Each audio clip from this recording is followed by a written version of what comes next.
Բարլույս էլի բարեկամներ, ողջունում ենք ձեզ Մետեր Հիսուսի անունով հրաշալի այսօրը եւ թող Տիրոջ խաղաղությունը, ուրախությունը եւ արդարությունը թագավորի մեր սրտերի մեջ։ Այսօրվա մեր հյուրն է մեզ էլի Էդուարդ եղբայրը, նա Վերնատան եկեղեցու հովի օգնական հովիվ հրաշալի Աստծո մարդ, որ շնորհակալ ենք եկավ այստեղ, շնորհակալ եմ Էդուարդ եղբայր։ Բարլույս։ Մենք միշտ սիրում ենք որ դու գալիս ես եւ սիրում ենք այն խոսքը, որ քեզնով Տերը խոսում է մեր սրտերի հետ եւ այսօր էլ այդ օրերից մեկն է Տերորդնի եղբայրս եւ անցնենք մի անգամից թեմային, որտեղ շատ ես մտածում եմ մի ժամը բավական չի լինի այս թեման վերլուծելու, որտեղ դա հավիտենական իմաստ ունի նաեւ իր մեջ Աստծո արքայությունը կամ թագավորությունը այսօր վերնագիրը այդպիսին է եւ ինչի մասին է խոսքը սիրով քեզ լսում ենք Տերորդն ըստ էության Աստվածաշնչին նայելով Հովհաննես Մկրտիչը երբ որ սկսեց իր քարոզչությունը ինքը ամենաշատը խոսում էր Աստծո արքայության մասին Աստծո արքայությունը մոտ է հետո Տեր Հիսուսը կարծես հաջորդեց Հովհաննես Մկրտչին եւ իր քարոզչության մեջ էլ բավականին մեծ մաս կազմում էր Աստծո արքայության թեման հատկապես Աստծո արքայությունը մոտ է երբ որ Հիսուսը մահացավ հարություն առավ եւ համբարձվեց երկինք առաքյալները շարունակելով Տիրոջ գործը երկրի վրա իրենք էլ բավականին շատ քարոզում էին եւ ասում էին Աստծո արքայությունը մոտեցել է այսինքն Աստծո արքայության թեման մենք տեսնում ենք եւ Հովհաննես Մկրտչի մոտ եւ Հիսուսի մոտ եւ առաքյալների մոտ Եվ թեև 5 կտակարանում էր, բավականին շատ խոսվում է արքայության մասին, որ Աստված թագավոր է եւ այլն, այս թեման շատ արձարծվում, ինքը նոր կտակարանյան կարելի ասել կենտրոնական թեմաներից մեկն է, եթե ոչ ամենակարևորը, որովհետև եթե արքայությունը չունես, ուրիշ ոչ մի բան չունես։ Կարող է շատ բաներ ունենալ, բայց տեսնում ենք, որ արքայությունն են կենտրոնական թեման, հա,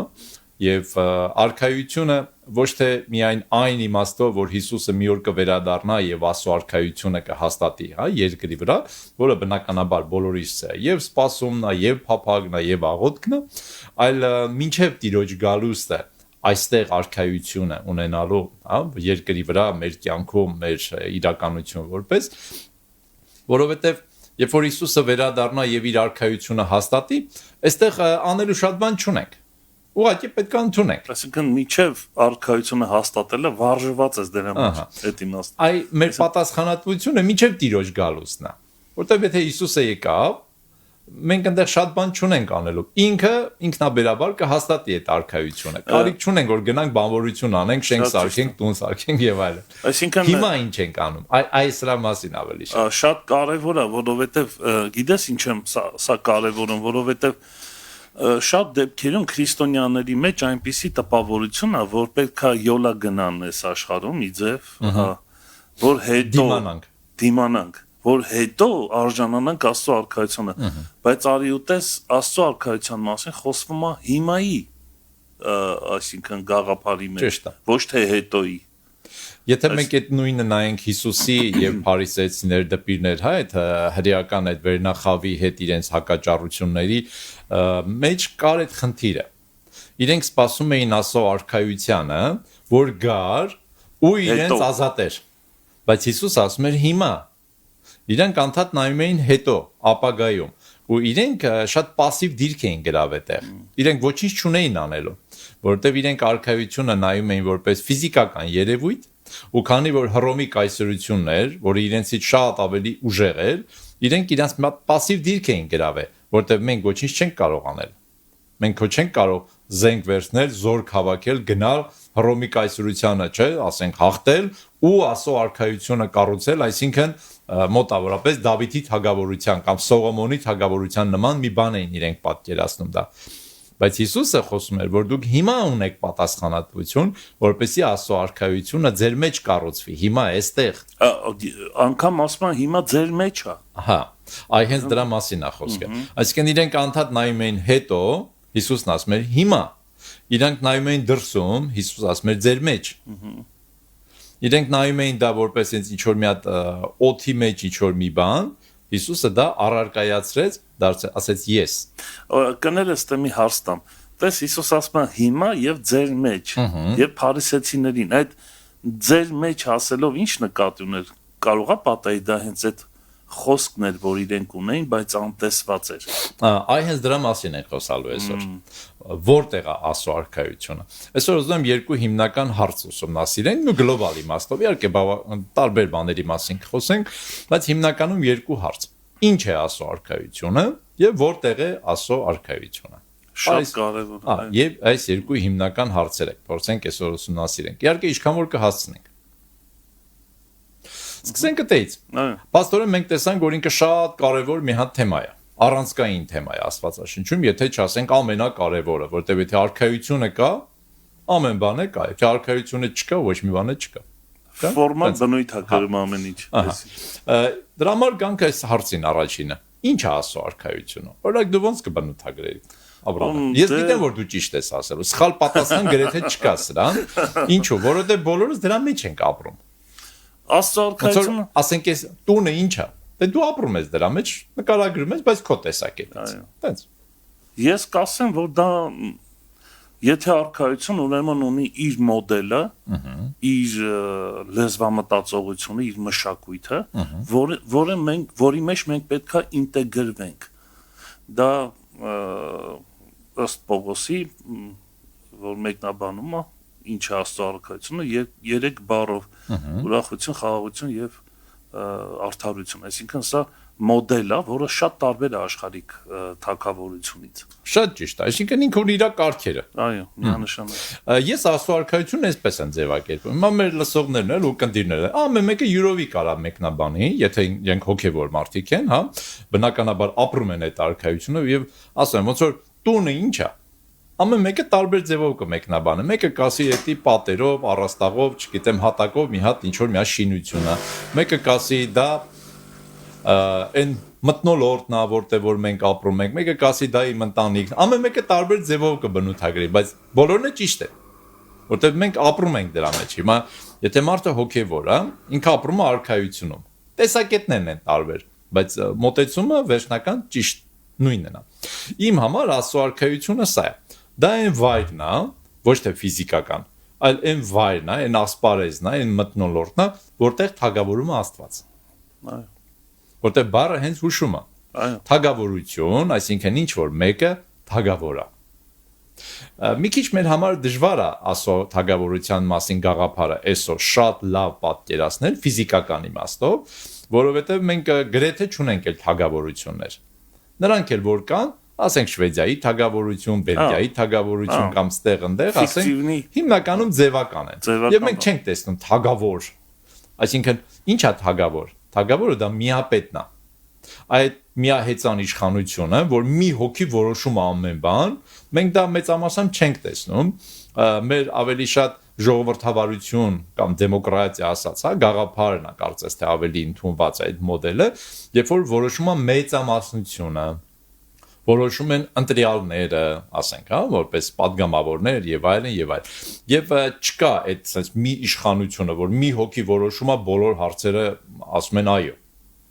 Ճիշտ է, սխալ է, ասում են այո։ Ով որ դեմ է, իրան վերացնում են նույնիսկ։ Ոնց կարաս թագավորին դեմ կանգնես։ Նույնիսկ եթե ինքը սխալ է, տենց է որոշի։ Դուրը չի գալի, գնա ուրիշ երկրում ապրի։ Միապետություն, էլի։ Այս գաղափարը թագավորության ավելի հասկանալի էր Հիսուսի ժամանակներում կամ ավելի հին ժամանակներում։ Հիմա այդքան հասկանալի։ Հա, երբ որ թագավորը նստում էր իր գահի վրա ու բոլորը ենթարկվում էին իրան։ Ճիշտ է ինքը, սխալ է ինքը, լավ որոշում ընդունել, վատ որոշում ընդունել, ինքն է թագավորը։ Շատ վատը որ լինում էր, բնականաբար իրեն կարող էին վերացնել, ինքը կարող է շատ բաներ կորցնել, հեղինակություն, ֆինանս եւ այլ, շատ բաներ։ Բայց ամեն դեպքում սա էր։ Որտեղ է Աստված թագավոր։ Այնտեղ էլ Աստծո արքայությունն է։ Ինչ է Աստծո արքայությունը։ Դա այն վայրն է,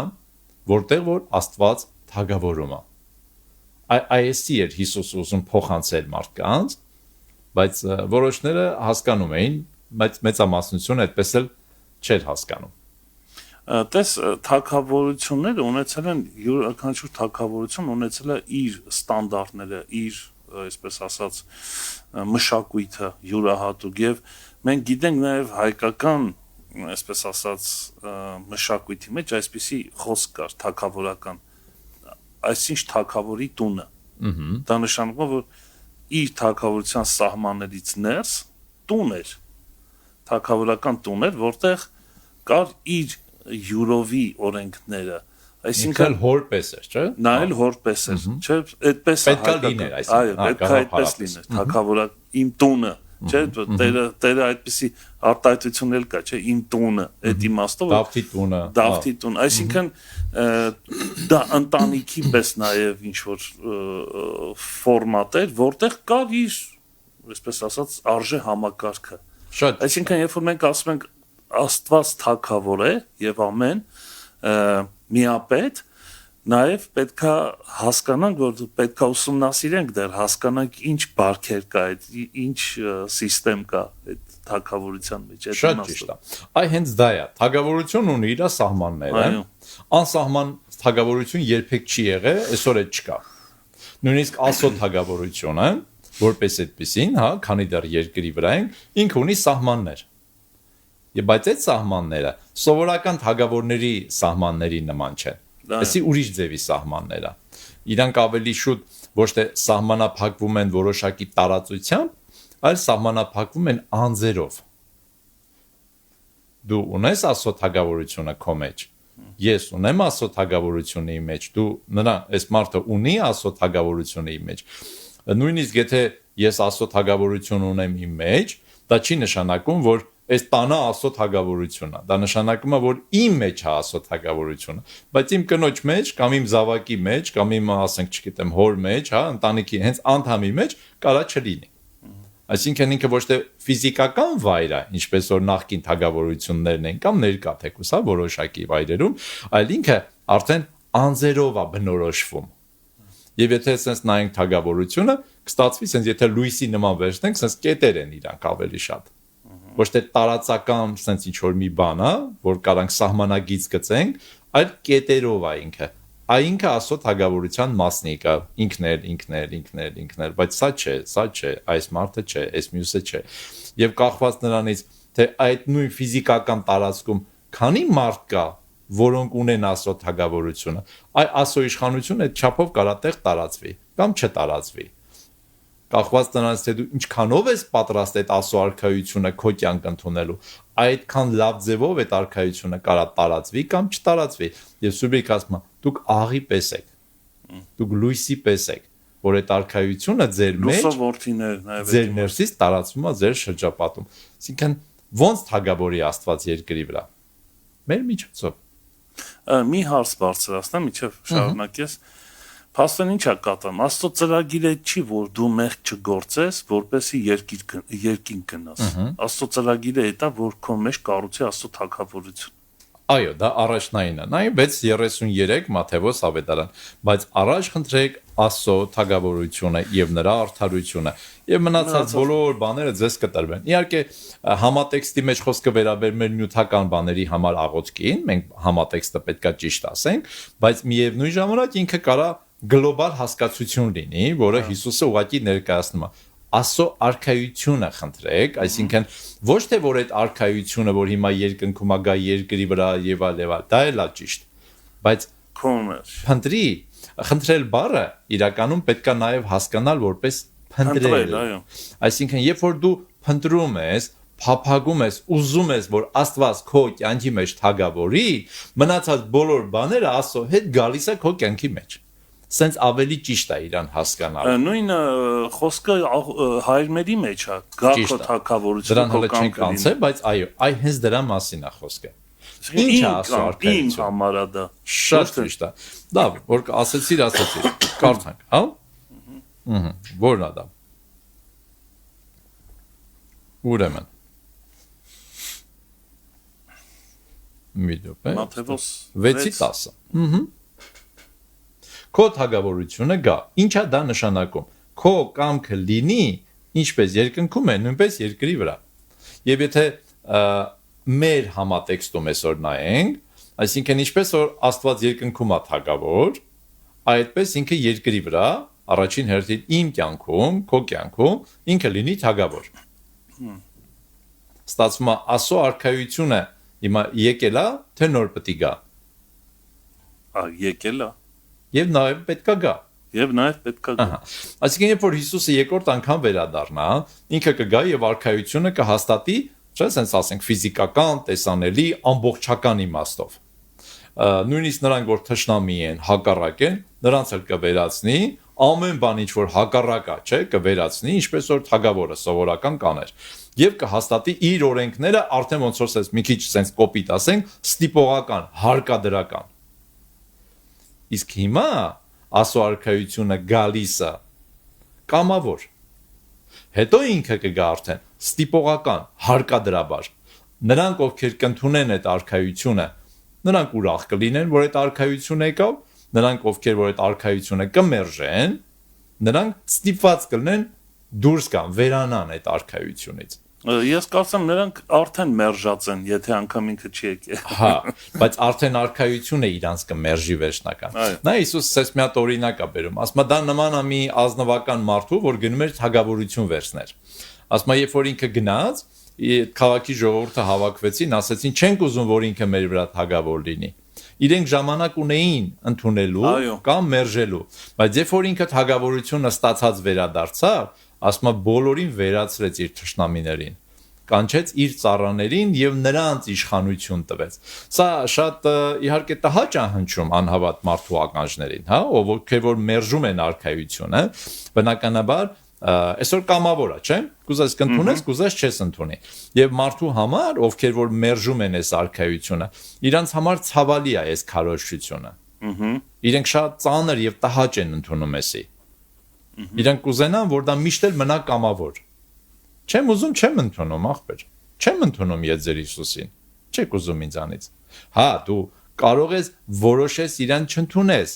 բայց դու չես կարող որոշես ու ընդունվես։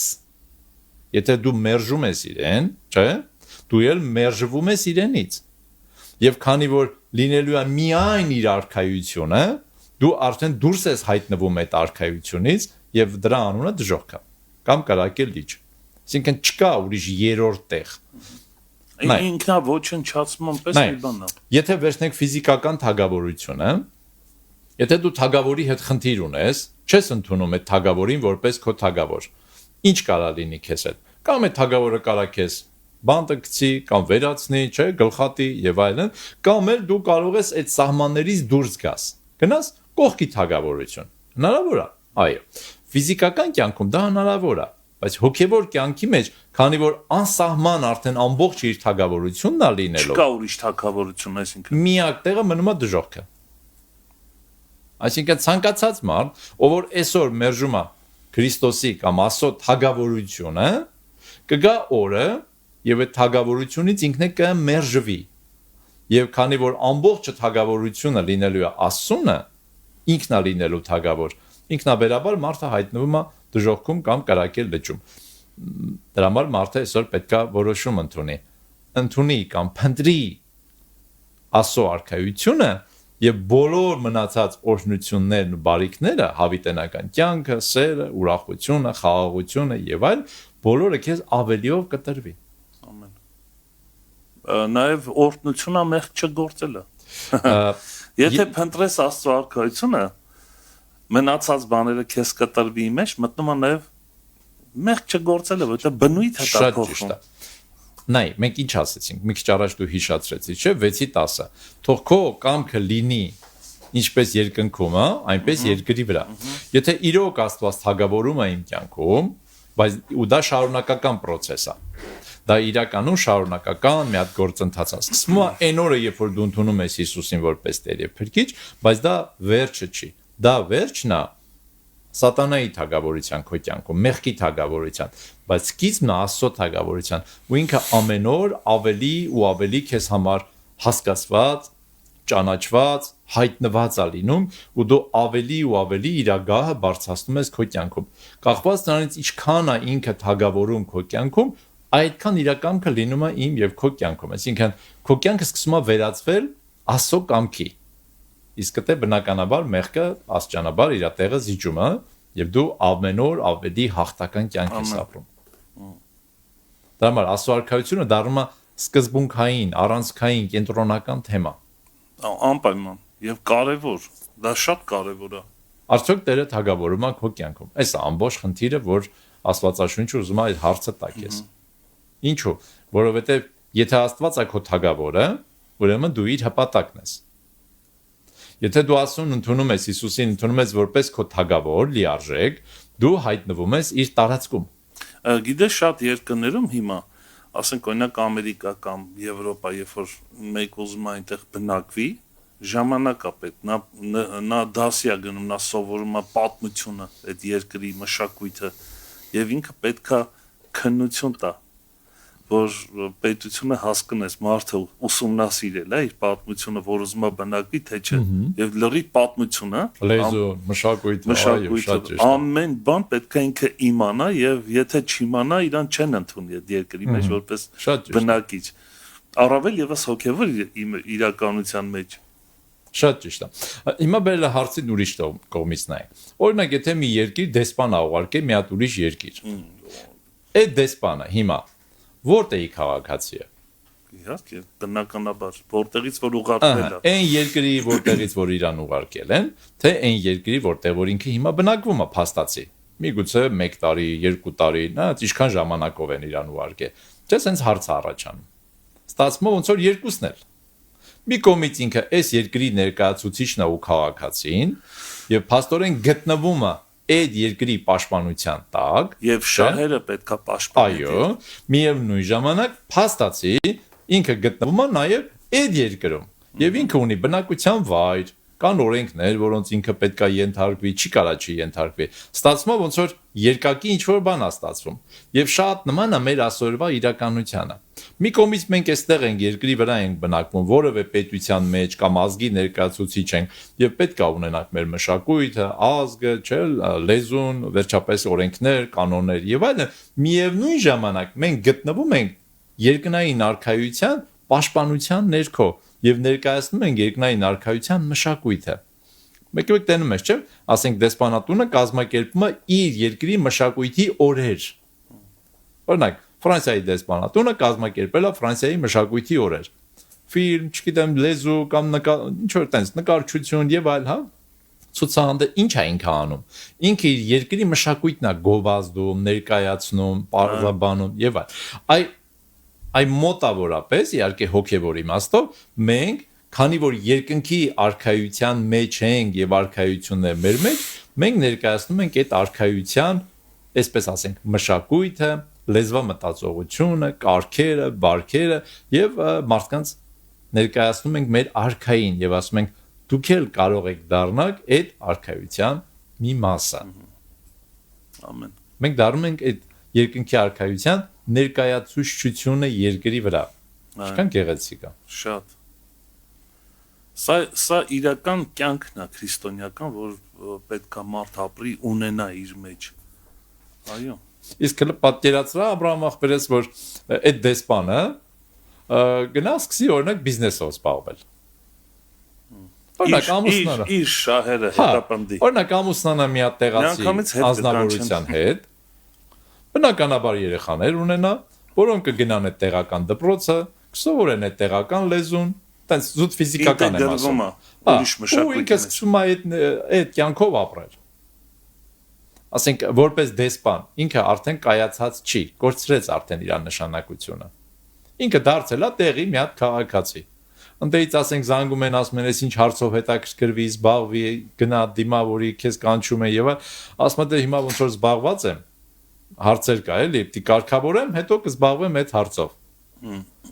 Ասենք ինքը կկարողանա վստահ ասել, որ ինքը ներկայացնում է մեկ ուրիշ երկիր այդ երկրում։ Իհարկե ոչ։ Ինքը աշճանաբար կորցնում է իր հեղինակությունը եւ այդ տվյալ երկրի կառավարությունը այդ դեսպանին երբեք էլ չի կանչում, որպեսզի իր միջոցով հարցեր լուծի։ Դրա համար երբեմն ասում են ինքն էլ է հավատացյալ։ Դրա ինչը որտեղ ինքը կորցրել է ասոն ներկայացուցիչ լինելու իմաստը։ Կորցրել է իր իսկական պատկանելությունը եւ սկսել է պատկանել տեղի մշակույթին, տեղի երկրին, տեղի լեզվին, ինքը իրեն կորցնում է ինքը։ Դրա հակառակ պատկերն էլ կա, որ երբ որ քո հետ են վերաբերվում, ինչ վերաբերմունք որ ցույց են տալի դեսպանին, նույն վերաբերմունքը ցույց են տալի իր պետությանը, այսինքն սա էլ հակառակն է, այսինքն պետությունը հասկանում է, որ իրեն է վերաբերվում, իր ուղղակած դեսպանին վերաբերմունքը։ Վաու, շատ ճիշտ է, դրա համար եմ ասում։ Քանի դեռ ինքը իր պետության շահերն է ներկայացնում, ոնց որ դու ասացիր, հա, ներկայացնում է իր կառավարությունը կամ իր պետությունը, իր թագավորին է ներկայացնում այդ երկրում, ինքը գտնվում է իր թագավորի պաշտպանության ներքո։ Ծախսերն էլ է իր թագավորը անում, բոլորը թագավորն է անում, նու կամ իր պետությունը։ Բայց եթե ինքը սկսի իր առօրյա կյանքով ապրել եւ ել չներկայացնի իր արխայությունը, որտեղից որ իրեն գործուղել են կամ նշանակել են, ինքը աշճանաբար կորցնում է իր հեղինակությունը։ Այ դա լավ հավատացյալ կամ վատ հավատացյալ լինելու ամբողջ իմաստը դարձյալ է տեից է գալիս։ Ստեղ նաեւ դու ում շահերն ես ներկայացնում, ում ես դու ներկայացնում։ Գիտես շատ հետաքրքիր զուգահեռ է ստանում, որովհետև սա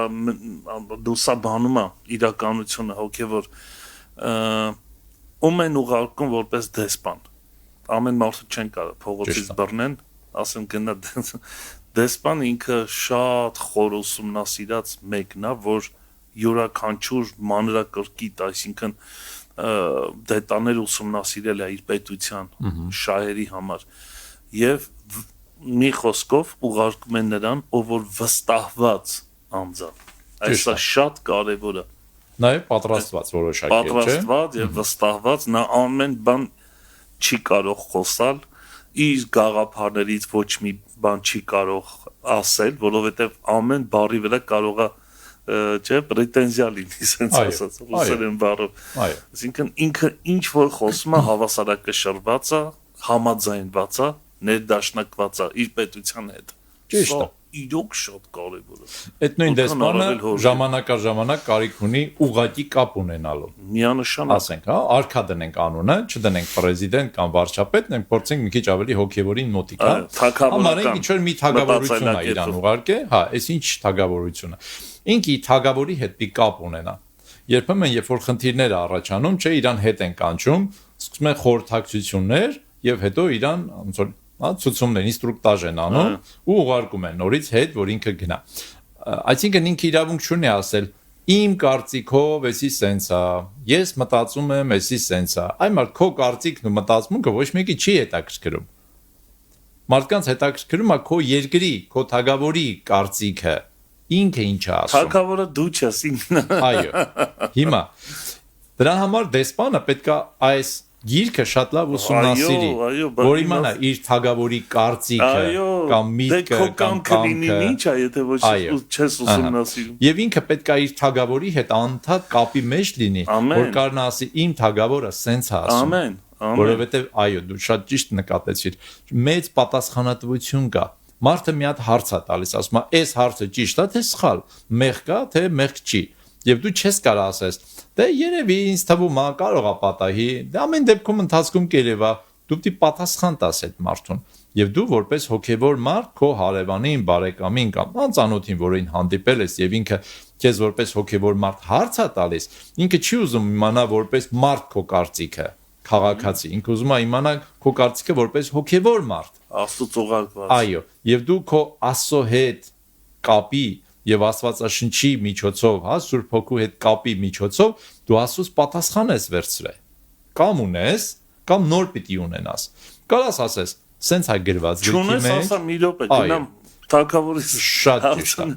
Այդ պահին այդ հարցին ես պատասխան չունեմ, չգիտեմ, բայց խոստանում եմ, աղոթեմ, մտածեմ, ուրիշ դեսպանների հետ խորհրդակցեմ, դա էլ է տարբերակ, չէ՞։ Մյուս հոգևորների հետ եւ պատասխան բերեմ։ Ինձ եղել է զանգել են, ասեն ինձ սենց հարց են տվել, չեմ կարողացել պատասխանեմ, չգիտեմ, կամ պատասխան ունեմ, ուզում եմ վստահ լինեմ։ Այսինքն, երբ որ դու արքայության մարդ ես, մարդիկ քեզ սկսում են դիմել։ Օրինակ, ասեն քեզ եղել է դիմեն, ասեն, խնդրում եմ քո թագավորին խնդրի ինձ համար։ Այսինքն աղոթի ինձ համար նկատի ունեմ, էլի։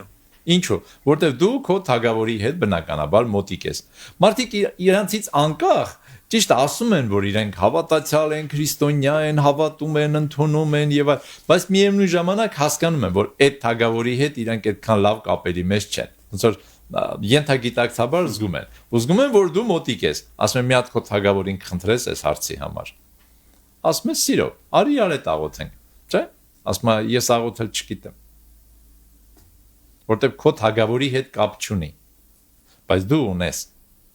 Եվ երբ որ դու կարողանում ես քո թագավորին ներկայացնես, որը իհարկանում թագավորների թագավորն է, չէ՞, արքաների արքան,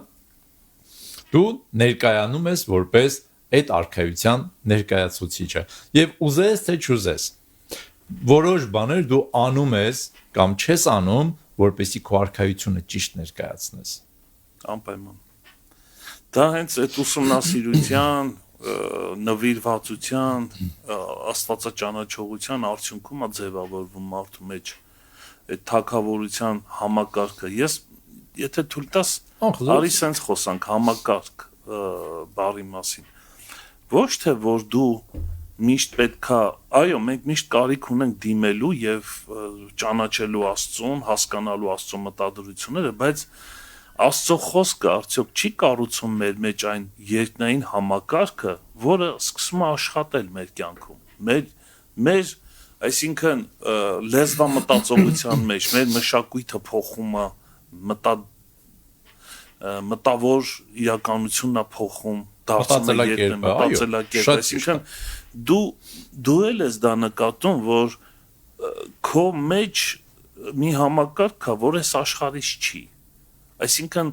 օտար է թվում արդեն այս աշխարհը։ Այդ համակարգը քեզ դարձել է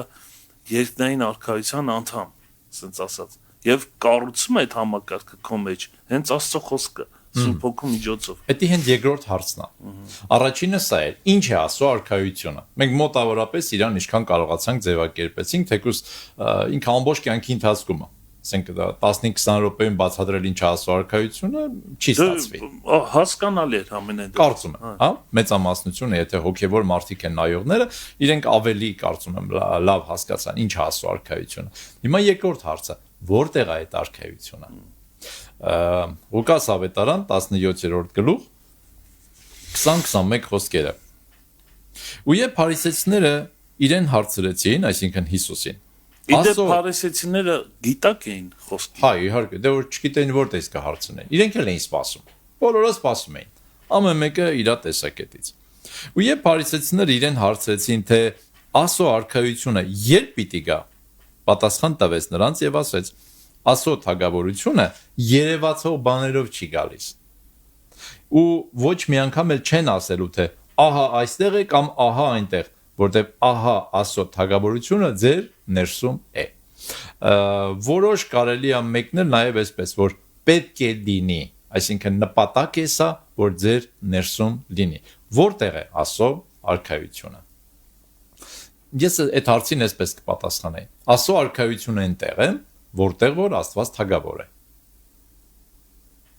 Եվ դա էլի անձերի հետ է կապված։ Ոչ թե դա մի տարածություն է, մի տերիտորիա է, չէ՞։ Ասենք, այսքան Աստծո արքայությունն է, այսքանը չէ, այլ այս անձը Աստծո արքայությունը, այս անձը չէ։ Այս անձը արքայությունը, այս անձը չէ։ Այս անձը որոշակի Աստծո արքայություն է, բայց որոշակի այնքան էլ չէ։ Այսինքն թույլ է Աստծո արքայությունը իր մեջ։ Իր մեջ եւ Աստծո կամքը կա, եւ մարդու կամքը կա, եւ չարի կամքը կա, եւ այս աշխարհի կամքը կա, ցած ինչ ասես կա։ Համատեղված հիբրիդային կյանքա, որ կարելի ասել չկա Աստծո թույլ թագավորա։ Ինչ է նշանակում, օրինակ թույլ թագավորություն ինչ է նշանակում։ Որ օրինակ ասենք մի իշխան կարա հելնի ու որոշում ընդունի։ Ասում են դե թագավորը սենց ասե, այ ինչ անենք ասելա։ Դուք իմ ասածով արեք։ Թույլ թագավորա, էլի չի կարողանում լավ կառավարի։ Բայց ոչ թե որ Աստված թույլ է, այսինքն մենք ենք թույլ տվել, որ մեր կյանքի մեջ ենք դա։ Հա, դա չի կարելի համարել Աստծո թագավորություն։ Լիարժեք արքայություն չի։ Չի լինի, չի էլ ընդունվի։ Ինչու՞։ Որովհետև Աստված չի համատեղվում ոչ մի բանի։ Նայ, ես մի հատ հարց տամ։ Ավելի հետաքրքիր մի հատ հարց տամ եւ փորձենք քննարկենք։ Շատ անգամ ասում ենք երկնքի արքայություն, չէ՞։ Նո արքայություն ու թագավորությունը նույն բառն է, հոմանիշներ են։ Երկնքի արքայություն եւ Աստծո արքայություն նույնն են, թե տարբեր են։ Մեր ունկնդիրներն են այդ հող մտածել։ Նույնն են, թե տարբեր են։ Ես մտածում որ նույնն է, տարբերություն չկա։ Բացարձակ չկա։ Որտեւ երկնքի թագավորություն ասելով հենց այդ, նայ, դու որ ասում ես Աստծո թագավորություն, դա իրոք քո ասացի պես որ որտեղ Աստված թագավորում է, դա իր թագավորությունն է։ Մենք այդպես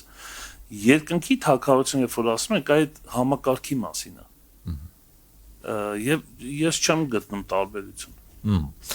Իմ կարծիքով իրանք եւ նույն են, եւ տարբեր են։ Ինչով են նույնը։ Որովհետեւ Աստծո արքայությունը, այսինքն որտեղ որ Աստված բացարձակ միապետ է, ու ամեն ժամանակ, ամեն հարցի մեջ միայն իր կամքն է թագավորում, այդպիսին ինքը այս պահին միայն երկնքի թագավորությունում է, էլի երկնքում է։ Ինչ է երկնքի թագավորությունը։ Որտեղ է երկնքի թագավորությունը։ Երկնքում։ Բառը հենց հուշում է, երկնքում։ Իսկ որտեղ Աստծո թագավորությունը, որտեղ որ Աստված թագավորում է։ Եթե դա երկրի վրա լինի, դա էլ է Աստծո թագավորությունը։ Դա էլ է երկինքը։ Եթե երկնքում է, ուրեմն երկնքի թագավորություն։ Ես հավատում եմ, որ երկինքը միանում է, այսինքն եթե ես ասեմ իմ մեջ կա Աստծո թագավորությունը, նույն իմաստն է, երկինքը իմ մեջ է։ Հիմա նայ։ Ինչ է նշանակում երկնքի թագավորություն։ Այսինքն մի թագավորություն, որը գտնվում է երկնքում։ Որ երկնքում։ Հոգևոր ոլորտն է կարելի։ Երրորդ երկնքում։ Չէ՞ տենց ենք ասում։ Դե պայմանական արիտից։ Ինչ ենք ասում երրորդ, որովհետև գոյություն ունի երկրորդ, որտեղ գոյություն ունի առաջին։ Ծննդոցն ասում է սկզբում Աստված ստեղծեց երկինքն ու երկիրը, չի ասում երրորդ երկինքը, որովհետև երկրորդ ու առաջի երկինք չկար։ Իսկ երբ որ երկիրը չկար, ընդհանրապես ինքը երկինք էլ չէր։ Ինքը Աստծո թագավորությունն էր։ Երբ որ Աստված ստեղծեց երկիրը, ինքը մեր տեսակետից, ոչ թե Աստծո տեսակետից։ Աստծո տեսակետից դա իր արքայությունն է, երկինքը որն է, երկիրը որն է։ Հոգևոր ոլորտ։ Ստացված sense։ Երբ որ ինքը երկիրը ստեղծեց, այն ինչ որ Աստծո արքայությունն էր, միակը, կատարյալը, չէ՞։ Կար, չէ՞ դա, մինչև երկիրը ստեղծելը։ Ինքը մեր համար դարձավ երկինք։ Երբ որ ինքը ստեղծեց երկրորդ երկինքը, ինքը դա ոնց որ ստացավ, սա առաջինն էր, դարձավ երկրորդը։ Երբ որ առաջի երկինքը ստեղծեց մեր պատկերացրածն եմ ասում, այնի դարավ 2, այնի դարավ 3։ Ստացվում է sense, նայ, սա սեղան է։ Սա որ երրորդ սեղանն է։ Միակն է։ Եթե դու մի հատ այնտեղ սեղան դնես, կստացվի նա առաջինն է, սա երկրորդն է, կամ սա առաջինն է, նա երկրորդն է։ Եթե երրորդն է դնես, կստացվի առաջի, երկրորդ, երրորդ։ Եթե երկուսը վերացնես, հանես նորից, ինչ կլինի։ Կմնա մի հատ։ Ասես սա որ երրորդ սեղանն է։ Շատ անիմաստ է։ Էդ է միակն է։ Դրա համար, նայ, Աստծո արքայությունը այս պահին իր կատարելության մեջ միայն այդ մեր իմացած երրորդ երկնքում է։ Այդ մոդելը, այդ տեսակը Աստված ուզում է տարածի ամբողջ անսահմանության մեջ։ Եվ ստացվում է sense, այդ նույն արքայությունը կամ երկնքի արքայությունը կամ Աստծո արքայությունը նույնանում են։ Ոնց որ այն ինչ որ երկնքում է, դա նույնն է ինչ որ Աստծո արքայությունը, բայց դա փաստորեն միակը չի։ Երբ որ ես ընդունում եմ Աստծուն որպես արքա, ստացվում է այդ նույն արքայությունը, որ կա երկնքում, գալիս է իմ մեջ, եւ ստացվում է ես էլ ունեմ Աստծո արքայությունը իմ մեջ, այնպես ինչպես որ երկնքում է, բայց երբ որ կգա ժամանակը եւ Աստված ամենուր իր արքայությունը կտարածի, այլ իմաստ չի ունենա ասել երկնքի կամ երկրի։ Կդառնա Աստծո արքայությունը։ Այսինքն մի կողմից ինքը նույնն է, մի կողմից ինքը տարբեր է։ Եվ Աստծո նպատակը որն է, ինչպես որ երկնքում իր կամքը կատարյալ է ու բացարձակ, մեզանից ամեն մեկի մեջ մեր ներսում այդ նույն ձևով լինի։ Ամեն։ Եվ ինչ կստացվի։ Կստացվի sense, եթե արքայությունը քո մեջ է, դու էլ այդ արքայության մեջ ես։ Դու դառնում ես այդ արքայության մասնիկը, ոնց որ մի քիչ առաջ ասում էիր, հա, շատ լավ ձևով։ Ստացվում է նույն կարգերը, նույն բարքերը, նույն խոսակցականը, նույն ձևը գալիս է քո մեջ։ Եվ դու ոչ թե սպասում ես, թե երբ կգա այդ արքայությունը, ինքը արդեն եկել է քո մեջ։ Դու այդ արքայության մի մասնիկն ես։ Դու ոչ թե մտածում ես, որ Հիսուսը գա արդյոք ես կփրկվեմ։ Դու դրա մեջ ես։ Դու եթե երկնքի մեջ ես, դեռ հարցը չես կարա տաս, արդյոք ես կփրկվեմ։ Այսինքն այդ արքայությունը քո մեջ, փաստորեն արդեն դառնում է երաշխիք, վկայություն, այո, նաև վկայություն, որ դու ոչ թե կփրկվես մի կերպ մի ձևի, դու դրա մեջ ապրում ես ամեն օր։ Այո։ Որովհետև այն արքան, որը թագավորում է երկնքում, թագավորում է նաև քո մեջ։ Այն արքան, որ մի օր պետք է թագավորի նաև նոր երկրի վրա կամ որևէ մի վայրում, հա, անսահմանության մեջ, դու դառնում ես այդ արքայության մի մասնիկը, եւ այդ արքայությունը կազմված է քեզանից։ Դու այդ արքայության մի մասն ես։ Առանց քեզ այդ արքայությունը չի լինի, դու կիսատ կմնա։ Դու դրա մի մասնիկն ես։ Մոզաիկան որ հավաքվում է, չէ՞, սենց կտոր։ Այ մեզանից ոնց որ եթե այդ կտորը չլինի, ինքը կիսատ կմնա։ Այդտենց դու անպայման պարտադիր այդտեղ պետք է լինես։ Դու չես կարա թե չլինես, որտեղ դու դրա մասնիկն ես։ Դու չես կարա կորես։ Ոնց որ պատյասա պատկեր ու տենց կետ տենաս բաց է մնաց, ասես էս ինչ ա եղես։ Կետերը ուր են, էս պստիկ բաները, չէ՞, չկան։ Լիարժեք է դա, կատարյալ պատկեր է։ Մենք չենք կարա բացակայենք այնտեղից։ Եթե այդ արքայությունը մեր մեջ է, մենք է դրա մեջ ենք։ Միանշանակ ես համաձայն եմ եւ ասում եմ ամեն, Էդվարդ ջան, տես երկնքի մասին որ խոսացիր, մենք կարող ենք դա նաեւ այս պայմանական խոսքով էլ հաստատել, որ երկինք, երբ որ ասում ենք երրորդ երկինք, դա հենց այդ հոգեվոր ոլորտն է, որտեղ Աստված իշխանա, թագավորն է, միակն է եւ բարձրյալն է նաեւ այդ իմաստով ոչ մի երկինք իրանից բարձր չի, ցածր է, իր վերահսկողության տակ է այդ իմաստով եթե այդպես կարող ենք նաեւ պայմանական հասկանալ, նշանակում է ինչա կատարվում երկինքը մեր մեջ էլ է կառուցվում այդ իմաստով։ Այո, նույն եթե ես ասում, արքայությունը։ սա հոգևոր մարդ է, օրինակ, արի կապենք սրա հետ, ասում ենք սա հոգևոր մարդ է։ Ինչ ենք հասկանում, երբ որ ասում ենք սա հոգևոր մարդ է, շատ է ծառայում, լավ ճարտար քարոզում է, ինչ որ փորձում է գերբնական բաներ անի, թե որ իր մեջ տեսնում ենք այդ արքայության սիմպտոմները, ասենց ասած, կարգերը, այո, շատ կարգերը, խոսալաձևը, ինքը ուրիշ բան է,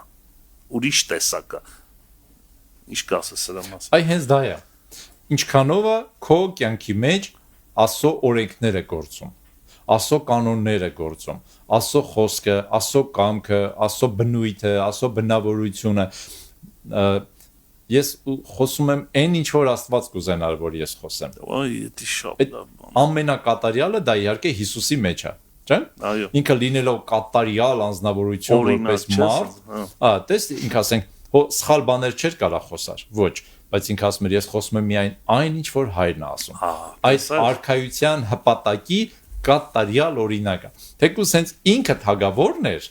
բայց ժամանակավոր, քանի որ մարմնի մեջ էր եւ որպես մարդ էր հանդես գալի, ինքը մեզ օրինակ էր նաեւ ծառայում։ Ինքը ինչ որ անում էր անկեղծ էր անում, դերասանություն չէր անում, սենց արեք, նենց արեք, տեսեք ես ոնց եմ անում, դուք էլ տենց արեք, տենց ինքը իրականում ապրում էր այդ կյանքը, բայց քանի որ դա կատարյալ ուղենիշ էր, ինքը ասում էր, այ ոնց որ ես եմ անում, եթե դուք էլ տենց անեք, դուք կատարյալ կլինեք։ Տենց չի ստացվում 100%-ով, բայց դա մի ուղղություն է, որը մենք փափագում ենք, սիրում ենք, որը անկեղծորեն փնտրում ենք ամեն օր։ Եվ մի քիչ ստացվում է իրան նմանվել։ 100% չեն կարող նմանվենք իրան, sense լրիվ իրան նման անենք, բայց մենք ձգտում ենք ու տեսնում ենք, որ ստացվում է։ Ստացվում է, այո, ստացվում է, իրականում ստացվում է։ Եվ այդ նույն երկնքի արքայության կանոնները սկսում է մեր մեջ է գործել։ Օրինակ ոնց է մտածում Աբրահամ եղբայրս։ Օրինակ Աստված թագավոր գահի վրա նստած ու ինչ որ մի հատ հրաման արձակում։ Ռեշտակներ, ռեշտակապետեր, քերոբեներ, սերոբեներ, վերջապես, հա, երկնային արարածներ։ Ոնց են վերաբերվում այդ հրամանին։ Ոնց պիտի վերաբերվի։ Միանշանակ, չէ՞։ Վազկով սլանում են կատարել։ Նաև ուրախանում են, երբ որ իրենց հրամանա գալիս, չէ՞, ասում են ինձ ասե։ Երկրի վրա, երբ որ Աստված հրաման արձակում կամ եկեղեցում ինչ որ մի բան կանելու, երբեմն մարդիկ փորձում են հրաժարվել, ասում են, հա, դու արա, թող մեկ անի, մյուս անի եւ այլ։ Այսինքն դե լավ, Տեր, այսօր չէ, հիմա չէ, բայց երկնքի արքայությունը մտենց չի, չէ՞։ Աստված որ մի բան ասում է, ընդեղի բնակիչը իրեն երջանիկ ազգում, որ Աստված իրեն դիմել է, որ Աստծո խոսքը իրեն էր ուղված, ու ինքը սլանում է դա կատարելու։ Այդ մեծ տարբերությունը ինչքան է մեր երկրի վրա ապրած երկնքի արքայության, մեր ունեցած։ Դրա համար եմ ասում, որ Աստծո արքայությունը երկնքում է միայն հլավոր կատարյալ։ Այդ մոդելն է, դրա համար մի կողմից երկնքի արքայությունն ու Աստծո արքայությունը նույն բանն է։ Մյուս կողմից տարբերվում է նրանով, որ Աստծո արքայությունը մեր մեջ դեռևս չի հասել այն կատարելության, ինչպես որ երկնքում է։ Այդ իմաստով է տարբեր։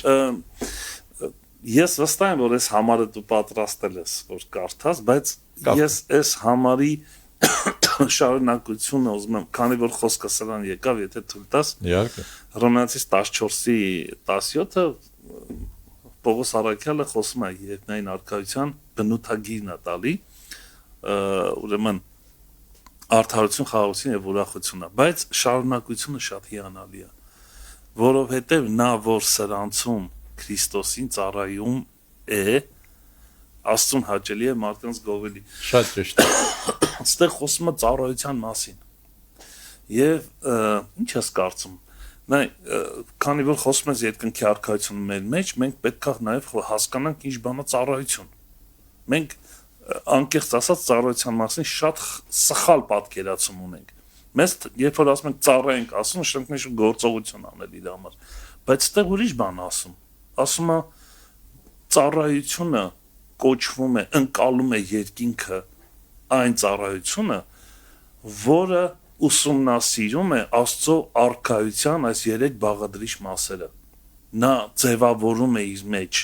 ուսումնասիրելով Աստծո խոսքը, իր մեջ ձևավորվում է այս բաղադրությունը, խաղաղություն, արդարություն եւ ուրախությունը, եւ սա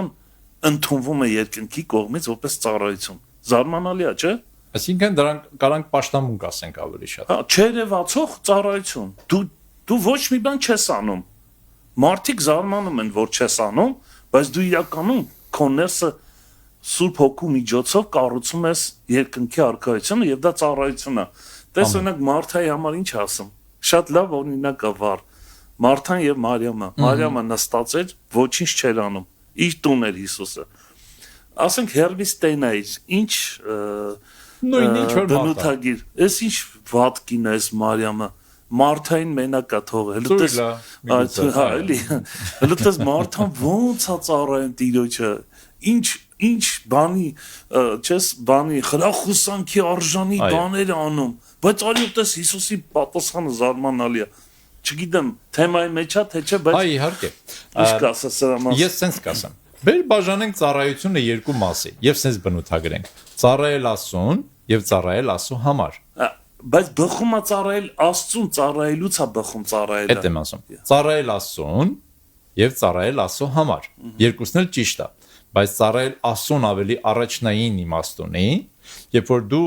Աստծո առաջ գալիս ես երկրպագելու իրեն, պաշտելու իրեն, մեծարելու իրեն, գովելու իրեն, խոսելու իր հետ, իր կամքը իմանալով։ Երբ որ դու իր կամքը չգիտես ու վազում ես կատարելու, տենց 5 կտակարանում, երբ որ Տերը բողոքում է սուրբ մարգարեներից, ասում է՝ «Հələ ես չեմ խոսացել, իրանք վազում են»։ Շատ ճիշտ է։ Շատ ուժեղ բան է, նայ։ Հələ բան չեմ ասել, իրանք վազում են։ Ինչ պետք է ասես, եթե չես լսե։ Դե ասես քո մտքերը։ Գնում ես ծառայելու, բայց ինչ ես ուզում անես։ Դե անես քո կարծիքը, քո խորհուրդները, քո տեսլականը, չէ, քո պատկերացումը, քո ծրագիրը, քո նպատակը եւ այլն։ Այսինքն, այն ինչ որ դու չլսած անելն լավ է թե չէ։ Դե հասարակության տեսակետից, մարդկության, միգուցե եւ լավ է, որտեւ լիքը լավ բաներ ես անում։ Բարեգործություն ես անում, շատ հետաքրքիր ծրագրեր ունես, կազմակերպում ես, մարդկանց օգուտ ես տալի։ Բան չունեմ ասելու, ինքը լավ բան է, բայց Աստծուն օգուտ չես տալի։ Ծառայում ես մարդկանց, ոնց որ ծառայում ես Աստծո համար, բայց Աստծուն չես ծառայում։ Մեր եթե օրինակ մենք նայում ենք երկնքի արքայությանը ըստ հայտնության գրքի, ինչ է անում ընդ ժողովուրդը։ Օրինակ ոնց ես տեսնում, ասենք երկնքի ժողովուրդը, որ հավաքվել անդե փրկվածները, ինչ են անում։ Դե ըստ ավետարանի պաշտում են, փառաբանում են, երկրպագում են։ Բայց հասկանում ենք, որ միայն դա չեն անում, չէ՞։ Ինչքան Աստված ինչ որ բաներ է հանձնարարում, իրենք անում են։ Ամբողջ հավիտենություն տենց անթա չեն կանգնելու երկեն, երկենք ու արմավերներ թափ։ Այտենց չի լինելու հաստատ։ Բայց արքայությունը, հայտնությունը մեզ ուրիշ բան չի ցույց տալի։ Այո։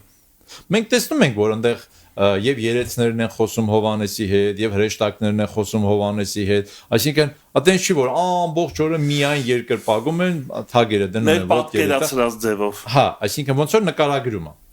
Եթե այտենց վերցնենք այդ նկարագիրը, կստացվի որ ամբողջ հավիտենություն, մենք ուղղակի գահի առաջ կանգնած պիտի մենք երկենք ալմավենիներով, այդ երեսներն, պսակները պիտի դնենք։ Հարցը հոգնածուցիչ չէ։ Ինքը անիմաստ է դառնում։ Աստված մեզ չի կանչե դրա համար։ Դրա համար ինքը հաստատ չէր ստեղծի, որտեվ իրեն էլ դա հետաքրքիր չի։ Ինքը ուզում է տեսնի կյանք առողջ, այո, շարժ,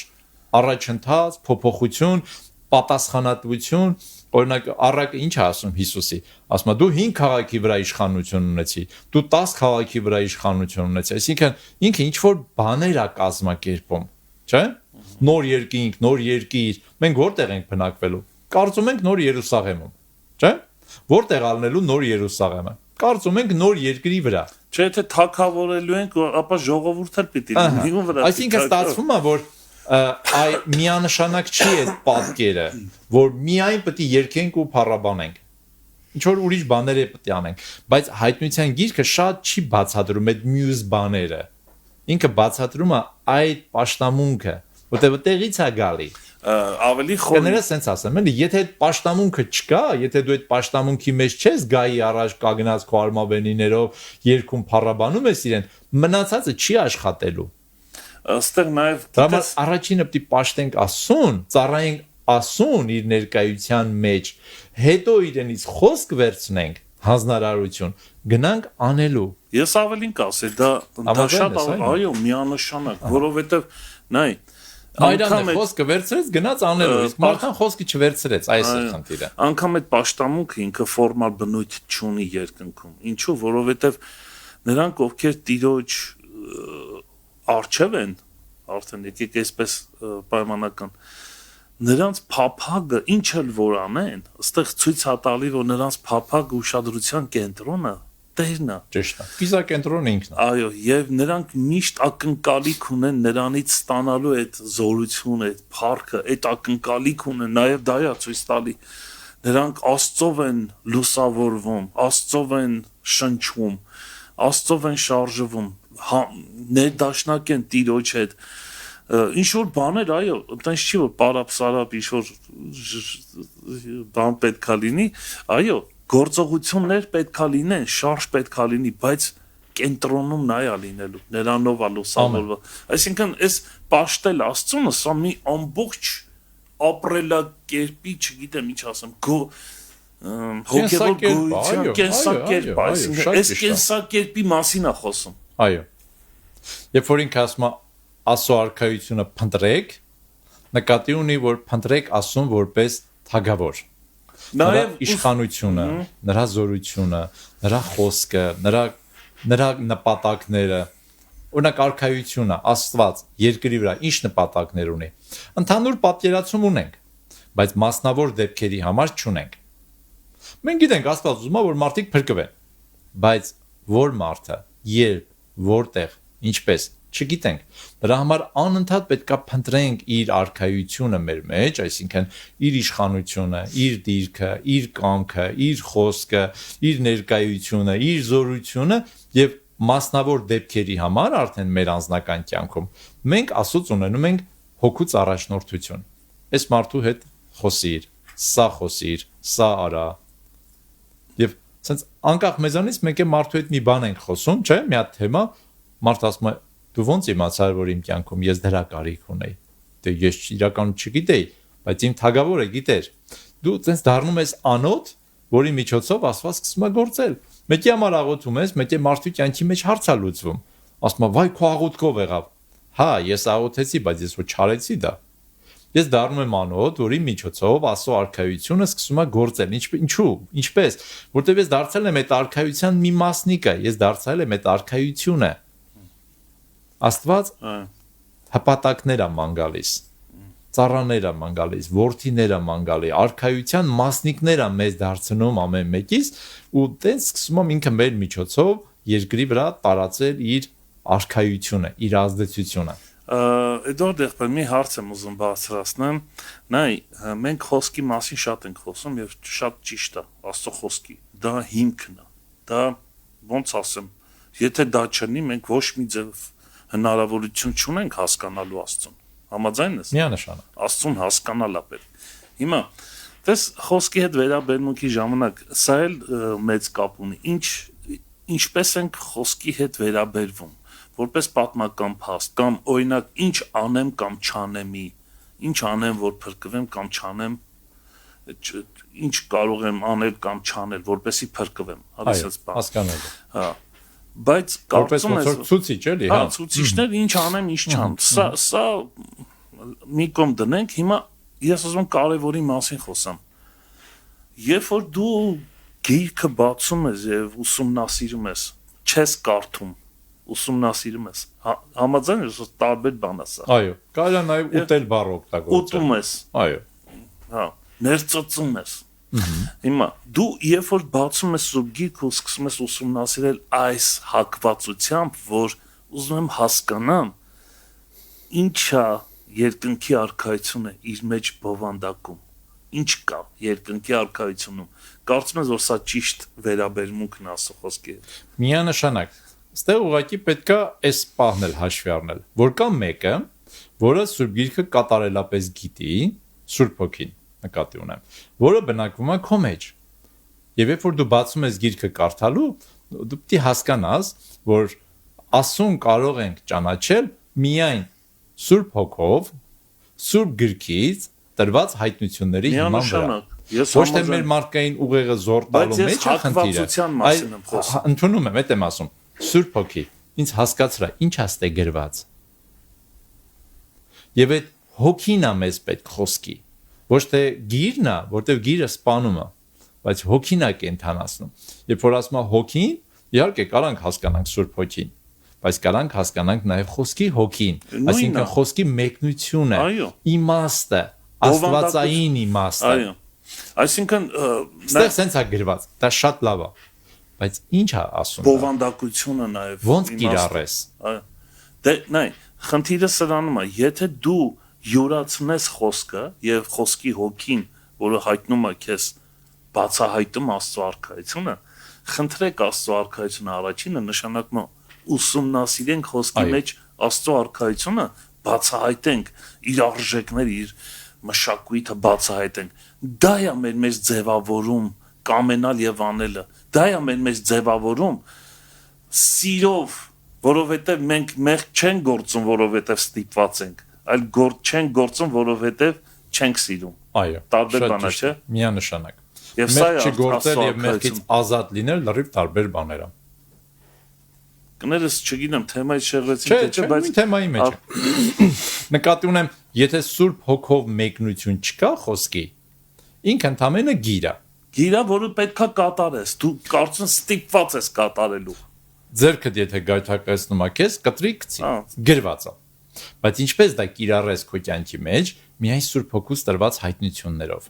Սուրբ Դա Հոգին ֆիզիկական երևույթ Այո, մասի։ Սուրբ Հոգին երբեք մեզ սխալ բան չի կարա սովորացնի։ Հարցը նրանում է, որ մենք կարող ենք շատ բաներ մեկնել կամ հասկանալ մեր մարդկային ձևով, որը կարա սխալ դուրս գա։ Դրա համար այդ արքայի հետ միշտ տի կապ ունենանք, որտեվ ինքը իմ արքան է։ Ես իրավունք չունեմ ասեմ բաներ առանց իրա։ Ասում նորից Հիսուսի օրինակը ամենահրաշալին է։ Ես ոչինչ չեմ խոսում բացի նրանից ինչ որ իմ հայրն է ինձ ասում, ես ոչինչ չեմ անում բացի նրանից ինչ որ իմ հայրն է անում։ Այ խոսել Աստծո ասածը եւ անել Աստծո արածը, սա ոնց որ գագաթնակետն է։ Դա է հոգեվոր մարդ։ Այո, ինքը ինքան մեկացած էր հոր հետ, որ 100% գիտեր ինչ է իր հայրը ուզում որ ինքը խոսի, ինչ է իր հայրը ուզում որ ինքը անի։ Այդ 100%-ը մենք չունենք, բայց այդ տոկոս ասածը, ու մի քիչ մարդկային եմ ասում, պետքա ավելանա։ Այսօր ես ավելին պետքա իմանամ, քան թե 3։ Հիմա ես ավելին պետքա իմանամ, քան թե 3 տարի առաջ։ Եթե ես 10 տարվա հավատացյալ եմ կամ 20 կամ 30 կամ ինչ որ մի տարիք, հա, տարիների ընթացքում ես պետքա զգամ, որ իմ եւ Աստծո միջև մտերմությունը ավելացել է։ Իմ եւ Աստծո խոսքի, ասենք, միջև մտերմությունը ավելացել է։ Այդ վերաբերմունք բառը, որ ասում ես, ինքը շատ հրաշալի մի բան է։ Վերաբերմունքը Աստծո խոսքից։ Աստծո խոսքի հանդեպ մեր վերաբերմունքը որոշում է մեր հոգևոր կյանքի որակը։ Ամեն։ Աստծո հետ մեր փոխհարաբերությունը։ Արքայություն։ Երբ որ Աստծո բերանից խոսքա դուրս գալի, ամբողջ երկինքը վազում է, սլանում է։ Ում էր ուղված այդ խոսքը։ Ով ինչ պետք է աներ։ Պատճառում է, ասենք հրեշտակ եկել է, ասում է բարև Աբրահամ, ասում ես բարև,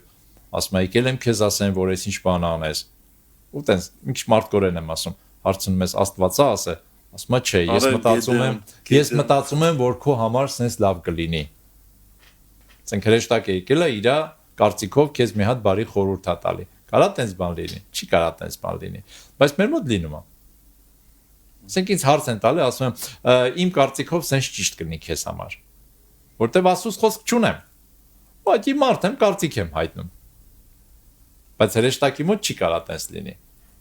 Հենց էսա, երկնքի արքայությունը, Աստծո արքայությունը երկնքում, ու Աստծո արքայությունը մեր մեջ։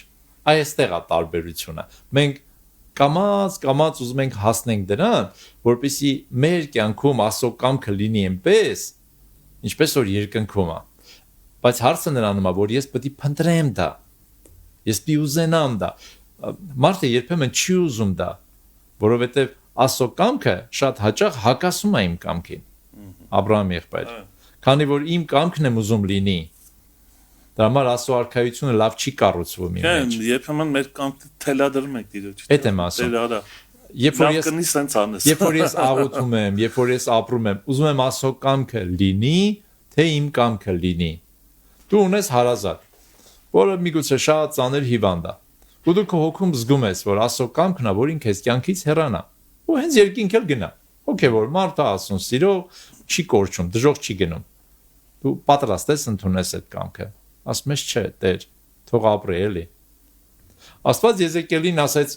Ես ուզում եմ, որ դու մահանաս, ննջես ու գաս երկինք։ Ասեց չէ, Տեր, ապրեմ էլի։ Ասեց լավ, ապրի, 15 տարի լավ է, 15 տարի ապրի։ 15 տարիների մեջ ոչ մի լավ բան չեղավ։ Ծնվեց Մանասեն, որ ամբողջ Իսրայելին տարավ կռապաշտության ու չարության։ Եզեկիել, եթե ժամանակ է եկել է, եթե դա Աստծո կամքն է, ննջի գնա Տիրոջ մոտ։ Քո հարազատն է, ամենածանր բաներն եմ ասում։ Դու պատրաստ ես քո հարազատի մահվան հետ հաշտվես, եթե դա Աստծո կամքն է։ Դու պատրաստ ես ուրիշ կորուստների հետ հաշտվես, եթե դա Աստծո կամքն է։ Դու պատրաստ ես հալածան կրես, եթե դա Աստծո կամքն է։ Եվ այդպես շարունակ։ Երբ որ մենք այս բացասական բաների հետ հաշտվում ենք, դրական բաներն էլ սկսում գալ մեր կյանքի մեջ։ Բայց մենք ընտրողաբար ենք շատ անգամ մոտենում։ Մենք չենք ուզում, որ մեզ հալածեն, բայց մենք ուզում ենք, որ մեզ հարգեն։ Դες կարդացիր, չէ՞։ Աստծուց ընդունվում է, մարդկանցից է գովում է։ Թոնզի գովեն։ Հա, այդ գովելու հետ միասին փնովել էլ կա։ Երբ որ քեզ փնովում են որպես այդ երկրի դեսպան, հետն էլ նաև գովում են որպես այդ երկրի դեսպան։ Երբ որ դու նեղություն ես կրում որպես այդ երկրի ներկայացուցիչ, չէ՞։ Նաև հետո հաջողություն ես ունենում որպես այդ երկրի ներկայացուցիչ։ Այսինքն դու երկուսը միասին որպես այս փաթեթային պետք է ընդունես։ Եվ լավը եւ վատը, եւ բացականը եւ դրականը։ Դու երկուս իրար հետ պետք է ընդունես։ Դու չես կարա քեզ դուր չեկած բաները մերժես Աստծո կամքի,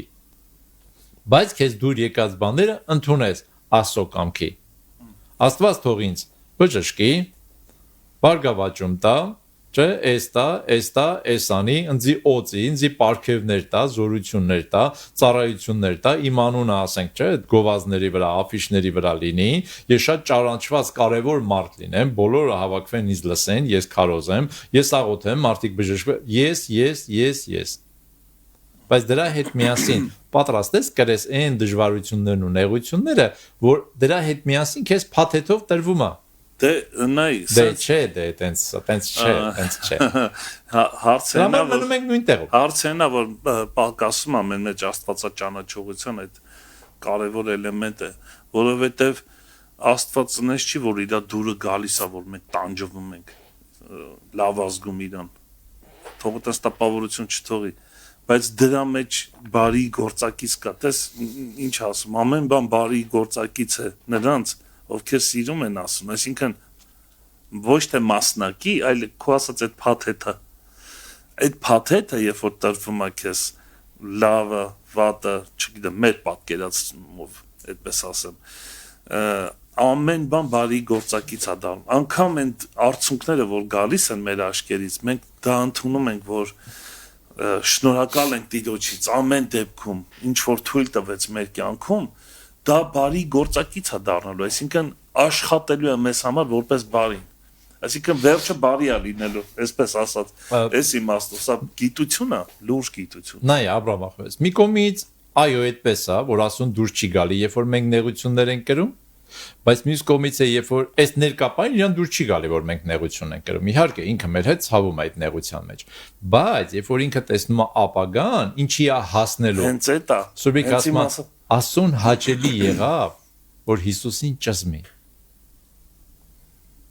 Մի կողմից իրան այո, շատ ցավալի էր, որ իր որդուն, չէ, սպանում էին։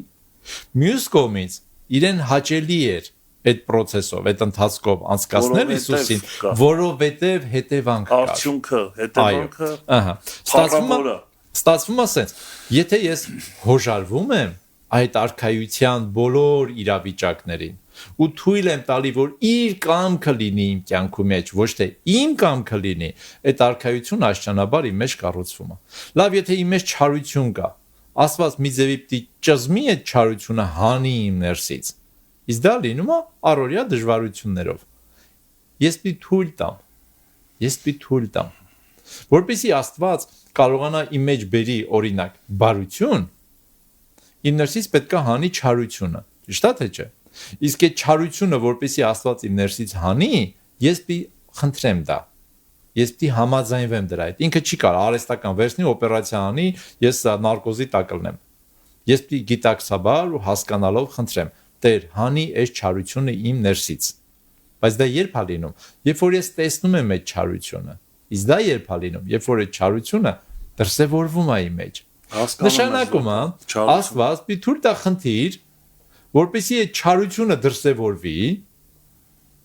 որ ինձ դուր չի գալի երբ որ ինձ վիրավորեն կամ մի հատ վատ վերաբերմունք ցույց տան իմ հանդեպ այդ իմ չարությունը կդրսևորվի հետո Սուրբ Հոգին ինձ ցույց կտա կասի հլնայի քո ներսում ինչքան չարություն կա քեզ թվում է չկա ես քեզ ասում եմ դու չէիր հավատում տես որ կա ես ընդունեմ որ իմ ներսում այդ չարությունը կա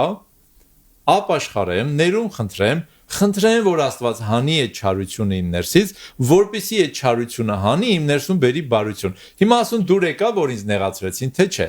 մի կողմից չէ որտեվ ես իրա զավակն եմ մի կողմից էլ այո որովհետև այդ դեպքով միայն կարացավ ինձ ազատել ստացվում ասես նայ Աբրահամ ապրես եթե մեղքը նման է կրակի չէ համարենք դա կրակի նմանեցնենք չար կրակների